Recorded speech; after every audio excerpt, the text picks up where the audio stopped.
sort of a understanding there when that coyote's not trying to do any harm. The cow really doesn't care if he's there.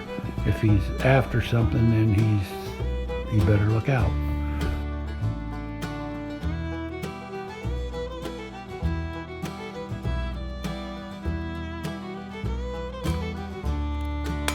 But a bad dog's worse than no dog.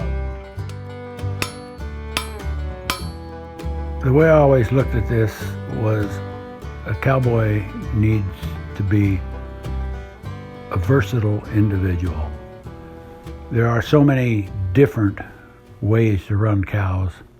In my situation, on the west side of the slopes, where you're in relatively small areas, although our summer range had a 45,000 acre permit, you've got to put up hay, you've got to deal with machinery, you've got to build fence, you've got to deal with the bank, you've got to deal with cow buyers, you've got to deal with bureaucrats.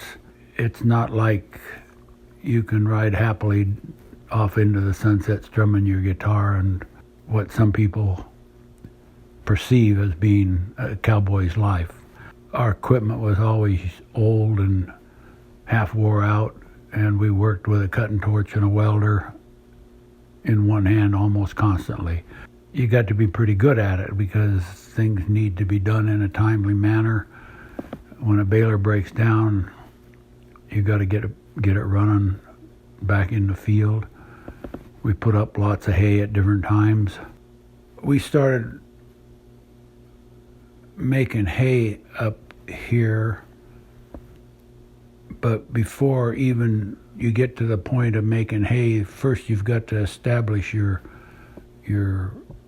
pasture as something that produces an edible, nutritious crop, and then fertilize it. The native grass, especially right here in this part of Oregon, after it had been farmed for years and years, produced 500 to 800 pounds of not very good hay to the acre. And we seeded subclover and a Ladino white clover mix and some ryegrass and fescue, and then fertilized quite heavily, and within a few years had more than tripled our hay production. It got so heavy out there at times it was almost a detriment, because here in Western Oregon at times there is a moisture problem. We get rained on, and when you have a real heavy windrow, it doesn't dry well. It gets beat down with the rain and it doesn't dry at all. You've got to turn it over and fluff it up. But we had bales coming out of the baler just almost in a steady stream at times. And that's good because you got a lot of hay to feed the cows. This is kind of hard because there's so many facets and ways of doing things that one direction doesn't treat them all. I told you this morning, Lassiter ran that beefmaster ranch with just one vehicle, and his was a rangeland deal. They didn't have to plow, they didn't plant, they just run the wild prairie grass and whatever was on that ranch. He fed cubes. He had an 800 cow ranch and very little machinery, none at all, really. I don't know what it is now. His son is running it. So that's just an opposite. And there's places in eastern Oregon that run hundreds of thousands of acres with very little, if any, machinery.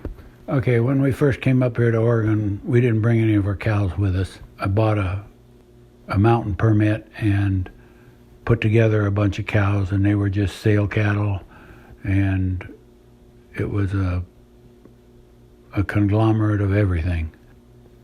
We used some pretty good bulls. We had Brangus bulls, we had Charolais bulls, we had horned Hereford bulls. and we built those cows up to where they were a better set of cattle. And after the first year or so up there, the cows learned their way around, and it became much easier to handle them in the mountains. I had a neighbor move in named Dick Springs that was a friend of the Lassiters that started the Beefmaster breed, and he was raising Beefmaster bulls. He convinced me to try them, and our calving difficulties became a whole lot easier. We used to spend a lot of nights out watching our first calf heifers. We had about 300 mother cows, and we'd calve 30 to 40 first calf heifers every year.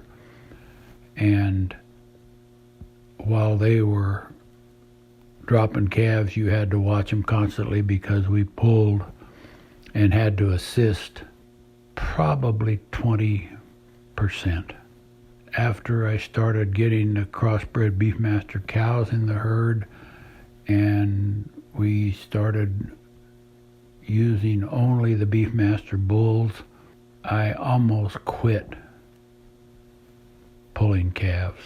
I get one once in a while that's hung up or coming backwards or something's wrong, and we had to pull one this last year that was backwards, and the calf died. If I'd have gotten to her in time, I could have got the calf out and it would have been fine, but it had already died by the time I found her. And it was a tough birth, but that's the first calf that I'd had to pull for a long time. I found a dead cow a couple years ago, a first calf heifer that had hung up and didn't have her baby, but the percentages are way less. And we've calved our first calf heifers right out with the rest of the cows for years now. Easy birthing was one of the first things that convinced me to go with the Beefmaster cattle. The ease of delivery was one of Lassiter's 5 essentials. He had these essentials that he based his whole culling operation on. And the first was ease of calving. Another one was that the cows had to be gentle. He wouldn't tolerate a high-headed or a wild animal in his bunch because it really disrupts how you handle your cattle. My wife and I can take the pickup and a little bit of hay and make these cattle follow us pretty near anywhere we need to go on this place. It's nice not to have a hooky cow, although they can get stirred up if they're handled wrong. This is the cow we sewed up. She's coming apart. Oh, look at that. I thought I had her stitched up pretty tight, but yeah, she pushed out underneath it. This cow had a dead calf in her, and we pulled the calf out 4 or 5 days ago, and we doctored her a little bit, and then she prolapsed, and we reduced the prolapse, and I thought I had enough stitches in there to hold it in, but evidently she keeps pushing. Has she still got a fighting chance? Oh yeah. Yeah. Oh yeah. Yeah. We run her down the chute. We'll fix her here today. She looks a lot better than she did when she had that dead calf. Good. She's more vital. Yeah. But she let me, I give her a tranquilizer, but she let me reduce that prolapse without ever tying her up and just standing. No rope, no nothing. And I stitched her up 4 big stitches. Huh. She likes you, Si. We have a history actually. She had a set of twins one time, and she wouldn't take them both. She wanted one, either one, didn't matter. And but she would not let them both eat. So Shannon took the one calf up and raised it on the bucket, and then its rectum prolapsed. She got into some stuff she shouldn't have, or he did. So I brought him home and I doctored him for a while, but he died. And Shannon decided there wasn't going to be any more bucket calves. Another thing that appeals to me about the Beefmaster cattle is their their mothering capacity. They're very good mothers. Although most cows are pretty good mothers. They'll fight for a baby. It's strange though. Coyotes kill a calf once in a while. And yet I've seen the coyotes working around amongst the cows with the little baby calves, eating up the calf shit. And it's just like a cheese for a long time, and the coyotes will clean that up. And the cows don't pay any attention to them. So I think there's some sort of a understanding there when that coyote's not trying to do any harm. The cow really doesn't care if he's there. If he's after something, then he better look out. The beefmaster bulls that I've had are very gentle. I've had other bulls, particularly one Brangus that I can remember, and one Angus too, that would hunt you if you were afoot. They just didn't like a man walking around. They didn't seem to bother you horseback. Well, that Brangus bull, he'd come after you horseback. He stepped on his foreskin and got it all infected. And a real good old veterinary here named Doc Roan said, if you can catch him, I'll circumcise him. So I had a young fellow working for me, and he wasn't a whole lot of cowboy, but he's pretty decent.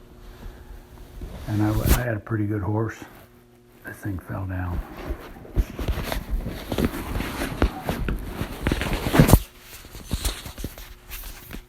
I had a pretty good horse, and it wasn't too hard to catch this bull because he came right up close to me. And I threw the end of the rope to Ramon, and he took a turn, and I heeled the bull and stretched him, and Doc Roan jumped in there and gave him a tranquilizer, and we cut off about 5 inches of his foreskin right out there in the middle of the field. And he stitched him up, and when the bull woke up, he went on about his business and was fine. I think what it takes to be a good cowboy is to be absolutely tenacious about what you're doing. There is no quit at times. You've got to get the job done. Sometimes it's insane to do what we do just to get something done to a damn cow, but that's the way it is, that's the way it's been. You've got to be handy in a lot of facets and be able to do a lot of things to be a modern cowboy, besides ride a horse and run a four-wheeler or do whatever you do and feed your cows. You've got a banker to contend with that 40 years ago they were kind of friendly, and a small-town banker knew what you were doing, knew who you were, and would work and try to stay with you. As these banks consolidated and became more of a conglomerate, the people that make the decisions have no idea who you are, what you're about. They read the numbers, and you can get in trouble really, really fast. Another thing that's a real asset is to have a wife that is part of your, not just workforce, but part of the ranch. She's dedicated, keeping it running. She's works hard. She's willing to do whatever, whether it's wet or cold. Although sometimes they don't like being cold.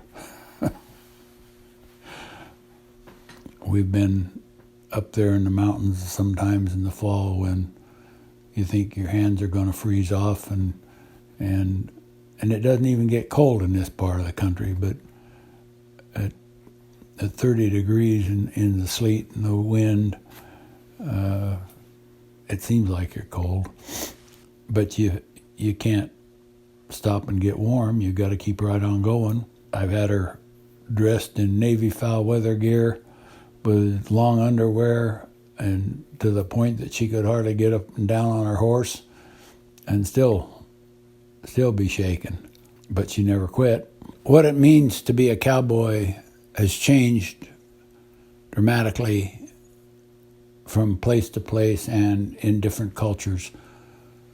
The word vaquero actually means one who takes care of cows. And that was the Spanish word for cow was vaca, and querer was a Mexican Spanish verb for to care for. I might get caught up on that because I don't remember exactly, but it's close. And times past, on some of those big old ranches, if you asked a man to do something that he had to get off his horse, he'd saddle up and go away. He would quit. He was a cowboy. He wasn't a fence builder. He wasn't a farmer. He was a cowboy. He rode and roped and took care of cows, and anything else was beneath him.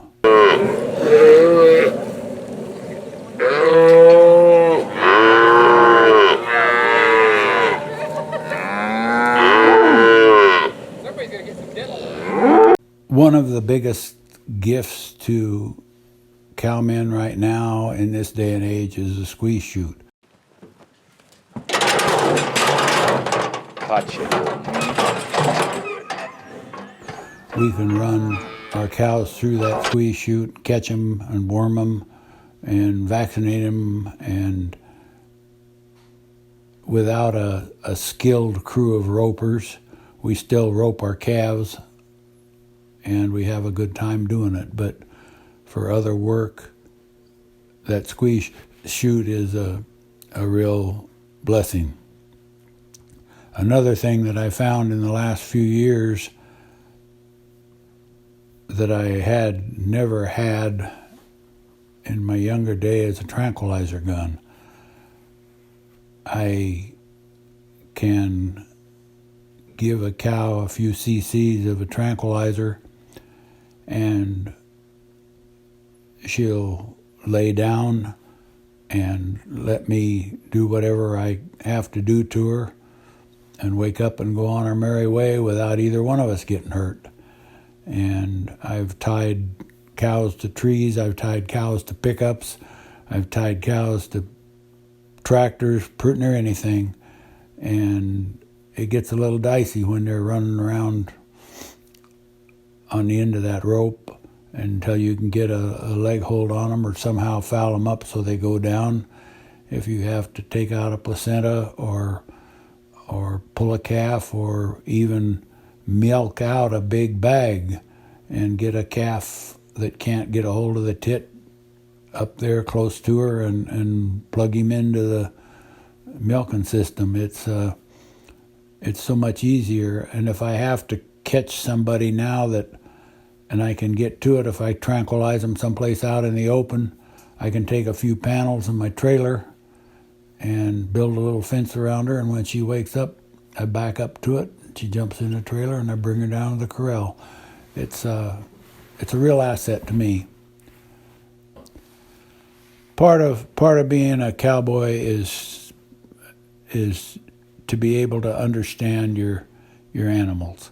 I've watched so many animals move that I'm aware pretty quickly if something's limping. I can spot a sick cow from a long ways away just by the way she's holding her head and her ears and everything. They just don't look right. You don't need to get even all that close to them to see a snotty nose and a real scoury butt or anything. You can see a sick cow from quite a ways off. They tend to, especially if they get pneumonia, the young ones get pneumonia, they stand with their 4 feet in one all in one little ball, and they're kind of humped up. Of course, they can do that when they're cold too, but when they get sick and get pneumonia, their head goes down, and they kind of get a certain stance that you can recognize. Up until a few years ago, we used horses a lot in our operation. I now have a Polaris Ranger and a four-wheeler, but I would have rather turned in my big hat than been seen in one of them 40 years ago. Of course, I quit wearing a big hat when all the truck drivers and everybody decided they wanted to be cowboys, and my Stetson that I wore for years got too expensive for me to own. Besides that, they quit making the one I liked the best. The horses and the dogs are tools to us, although my wife gets terribly attached to her old mare. It seems callous, but there's an old cowboy poem that says, "Neither me nor my horse has a pedigree, but he's taken me where I'm wanting to be. I ride him to death, and when he's fell, I'll get me another meaner than hell." That was it. You needed this horse, and you used him hard. You took care of him, but he was expected to be able to do his job. The mountains, steep mountains and rock, are a hard thing on a horse's front legs. They tend to make them sore in their front knees, and they get over on their knees. And sometimes 4 or 5 years of hard riding in the mountains, and you better find something else, because they're no longer a real safe animal to be on if you're in a tight. We've used dogs for years. A good dog is worth a couple of men, especially in the brush. A real bad dog, it takes 2 or 3 men to gather the cattle up, he'll scatter. So right now I'm kind of in between. I don't have a good dog anymore. It takes quite a bit of work or an exceptional trainer to make a good dog. I could make a good dog out of a good dog. I couldn't make a good dog out of a really poor dog. Some people can. He wasn't terribly forceful, and I'd almost put him down. He got to be about 2 years old, and he just wasn't coming around. And we were alone in the corral one day and working cattle up and down this alleyway, and it finally got through to him what I wanted. And after that, I could go out to a 40, 50 acre pasture and open the gate, and he'd gather that field and bring him to the gate. I'd get in the pickup and drive to the house. He'd bring him down the road. I'd open the gate to the corral. He'd put him in the corral, and then he'd help me sort and help me work the alleyways. And he was an exceptional dog. And we had a bunch of yearlings over by Drain in some pretty rough hill ground with lots of brush. And we were over there gathering on the backside of that place one time, and we jumped a bunch of cattle, a bunch of yearling steers. Well, they're kind of owly, and